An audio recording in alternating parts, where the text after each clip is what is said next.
Bob White had had an amazing encounter which had left him with a unique piece of physical evidence. In the years since Bob found the alien object, he had not gone public because he was uneasy about the reaction of others. Even now, it was important to him that we believed he was telling the truth, so he suggested undergoing a polygraph lie detector test to prove that his account of events was accurate. Scott Stoneburner carries out lie detector tests for the State Police Department, and he performed the test on Bob in his motel room.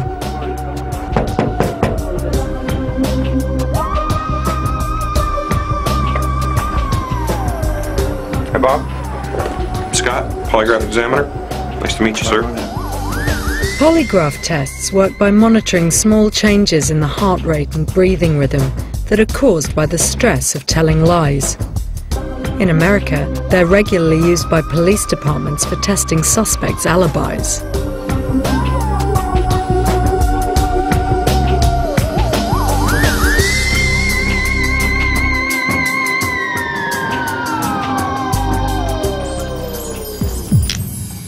That's about as tight as it's going to get right there, Bob. Is that comfortable? Yeah, sure. Okay.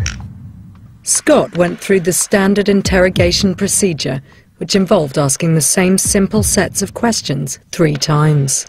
Is your last name White? Yes. Before 1980, did you ever lie to a person in a position of authority? No. Regarding the object you found near Grand Junction in the 1980s, do you intend to answer truthfully each question about that? Yes. Regarding the object you found near Grand Junction in the 1980s, are you lying about how you found that object? No.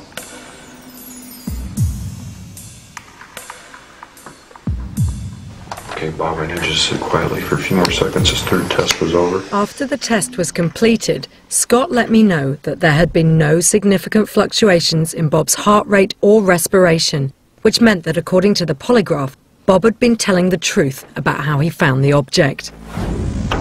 After the polygraph reconfirmed Bob's story, I needed to switch my attention to the object itself. First step would be to find somewhere that could tell us something new about the object. I knew it had undergone several tests already. It had even been examined by the government at the Los Alamos laboratory, but all the tests had been inconclusive. But things aren't always the way they seem. Bob was told by the government that their tests didn't come up with anything that suggested an extraterrestrial connection, but they have kept part of the object with no explanation. If it's just an ordinary lump of metal, why did they decide to keep a sample of it? It's the sort of behavior that fuels conspiracy theories. While I was considering the problem, I got a call from one of Bob's colleagues who told me he had some documents that I might find interesting. Dr. Gilbert Jordan had at one time been a scientist working on classified US government projects. He showed me his Area 51 security pass, and he'd also obtained some military papers that seemed to suggest that Bob's object might not be unique after all. In 1944, as World War II came to a close, a British Spitfire flying over Germany was shot down by what seemed to be a UFO. The pilot was killed and the plane crashed in Denmark. Inside the damaged plane, they found a metal object very similar to Bob's. These are actually pictures that are come off the Army Fort Belvoir website. So this is an extraordinary document. This is War Department official business. It's an official document that was released under Freedom of Information Act. Yes, and this is from the Counterintelligence Corps. This is the first time that I ever heard that there was an aggressive action by a Foo Fighter or a UFO. When they recovered it, they saw a great big gaping hole in the Spitfire, and the only way it could have been produced is like a shape charge would hit it. And then in the back of the plane, which they found was crashed, they found an object.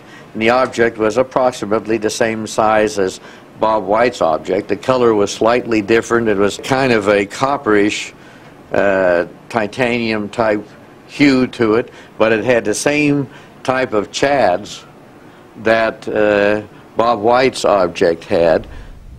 The documents Dr. Jordan had found were remarkable and seemed to prove that the government had seen at least one other object like Bob's. The military had apparently decided their object had an alien connection, so why not Bob's? Or did someone know something that they were trying to hide?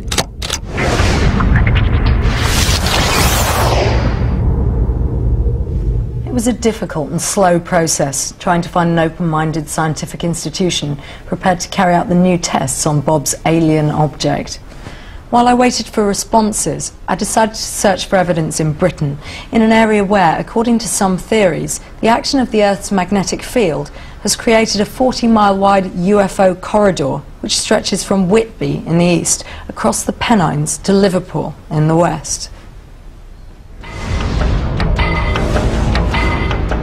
Todmorden in Yorkshire is one of the most active areas in Britain for claims of alien visitation. Like Colorado, it's a centre for sightings, but also for what's become known as animal mutilation. According to some, these seemingly random and unexplained attacks on farm animals are connected with alien activity. Sheep farmer Sue Ryder has suffered a series of sheep mutilation incidents on her farm. My family's farmed here for over 100 years and never had anything like it. So what happened that morning? Well, the sheep obviously dead with part of its face missing and totally cleaned out inside. The tendons were totally intact. It was a constant cut all down the face and right angles along the jawline. There was no ripped skin, but it was the precision of the cutting which was quite amazing, and the depth of the cut was the same the whole way along, all round by its ear and its eye, tongue, everything was missing within that, but there was no wool, no blood. We looked at it really in amazement, you know, that something like that had happened overnight. And you think about a fox and the badger, and obviously it wasn't that because there was no tearing. What do you think did it? No idea.